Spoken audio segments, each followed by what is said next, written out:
আসন্ন টি-20 বিশ্বকাপ নিয়ে অনিশ্চয়তা যেন কাটছেই না। নিরাপত্তা শঙ্কায় ভারতে দল পাঠাতে নারাজ বাংলাদেশ ক্রিকেট বোর্ড বিসিবি। এবার এই ইস্যুতে বাংলাদেশের পাশে শক্তভাবে দাঁড়ালো পাকিস্তান। বাংলাদেশের প্রতি পূর্ণ সমর্থন জানিয়ে নিজেদের বিশ্বকাপ প্রস্তুতিও স্থগিত করেছে Pakistan cricket board PCB. Pakistani সংবাদ মাধ্যম জিও সুপারের এক প্রতিবেদনে বলা হয়েছে, ভারতে দল না পাঠানোর ব্যাপারে বিসিবির সিদ্ধান্তকে পূর্ণ সমর্থন জানিয়েছে পিসিবি। বাংলাদেশের নিরাপত্তা সংক্রান্ত উদ্বেগকে যৌক্তিক এবং বৈধ বলেও অভিহিত করেছে তারা।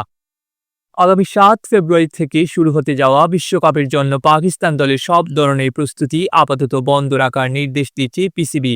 বোর্ড কর্মকর্তাদের বরাত দিয়ে প্রতিবেদনে বলা হয়েছে, বাংলাদেশ ইস্যুতে আইসিসি যদি সম্মানজনক কোনো সমাধান না করতে পারে, তবে পাকিস্তানও টুর্নামেন্টে তাদের অংশগ্রহণ পুনর্বিবেচনা করবে।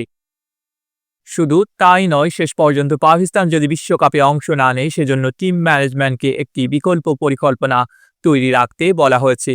জিও সুপারের সূত্র জানিয়েছে, পিসিবি মনে করে আয়োজক হওয়ার দোহাই দিয়ে কোনো দেশের ওপর চাপ বা হুমকি প্রয়োগ করা উচিত নয়। এর আগে গত 11 জানুয়ারি পিসিবি জানিয়েছিল, শ্রীলঙ্কার ব্যান যদি কোনো কারণে পাওয়া না যায়, তবে তারা বাংলাদেশের ম্যাচগুলো পাকিস্তানে আয়োজন করতে প্রস্তুত। পাকিস্তানের ভেন্যুগুলো বিশ্বকাপ ম্যাচ আয়োজনের জন্য সম্পূর্ণ প্রস্তুত বলে দাবি করেছে পিসিবি।